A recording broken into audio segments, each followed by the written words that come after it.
Благодарам, председателке, почитувана заменик министер.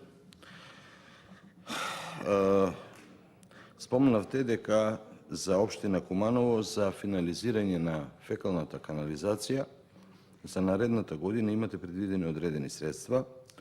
Мора да кажем дека за сличната работа од владата на ВМРО ДПМН во 2016 година беа одобрени 4,5 милиони евра од Министерството за животна средина, кои беа употребени во предизборната кампања за локалните избори 2017, најмалку за фекална канализација се употребува за асфалтирање предизборно на улички, така да, бидејќи општината е под блокада, лично мислам дека тие средства кои се предвидени за финализирање на онаа фекална канализација која фигурира во системот за пречистителна станица за отпадни води. Село Романовци е надвор од тој систем. Бидејќи е надвор од тој систем, затоа го и потенцираме ова. Значи, не сакам повеќе да образлагам дека е тоа населено место од 2794 жители, 555 домаќинства. Значи, има насушна потреба за оваква работа.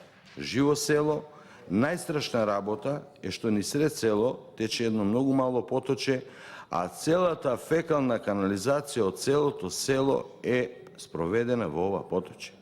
Ја овдека кажував дека при ребалансот на буџетот, дека преку зима не се толку чувствува таа ареја, меѓутоа во летните месеци кога поточето пресушува, а ова лето бевме сведоци дека имавме продолжен сушен период, тоа беше неподнослива ареја за луѓе во кои поминуваме низ Романовци и кои се многу малку задржуваме, камо за жителите на тоа село.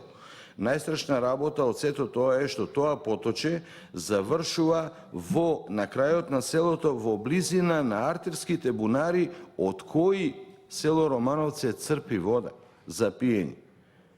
Значи, ова е многу битно решавање на многу битен проблем, бидејќи ова е големо село, живо село, село кое е на 5 километри од општина Куманово.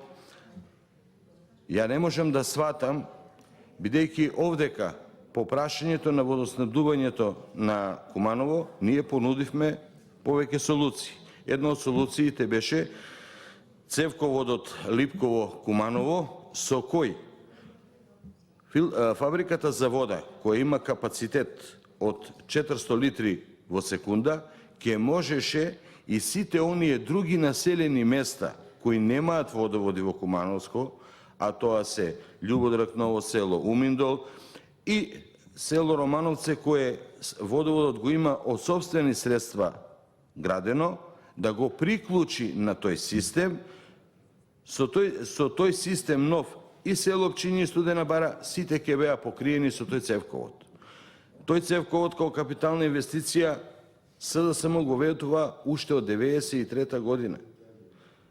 Под паролата Македонија му должи на Куманово, таа парола уште градоначалникот на секој негово излагање ја кажува: Македонија многу му должи на Куманово. Па ја не знам дали таа Македонија што му должеше на Куманово ја ликвидиравте, па сега оваа со нова придавка не му должи, затоа е овој однос. Ви се молам, фер е, бидејќи во 21 век овдека расправаме за работи со кои не треба да расправаме. Фекална канализација во 21 век, населба која е 5 километри пред градија на Куманово да се разговара. Ви се молам, колешке, Куманово е најголема локална самоуправа во Македонија. Последна е и у владата на ВМРО, кога беше поради континуитетот на локалната власт, не можеме да го овој проблем решиме, бидејќи 3 милиона евра кои беа од Министерството за транспорт и врски предвидени за канализација за Романовце и водовод за Пчиња, почитуваниот господин Дамјановски не сакаше проектите да ги направи. За да сега, кога дојдовте на власт, тие исти средства се утрошат за електронски водомери. Кај се потребите? Електронските водомери беа најбитната работа во Куманово, па сите во Куманово знаат дека најголемата градска елита не плаќа вода. Тоа јавно треба да се каже и самиот градоначелник тоа си го кажува. Колеги, апелирам на вашата совест, доколку имате своја автономност како пратеници и даете поддршка, од моја страна е една голема благодарност и од жителите на ова место. Благодарам.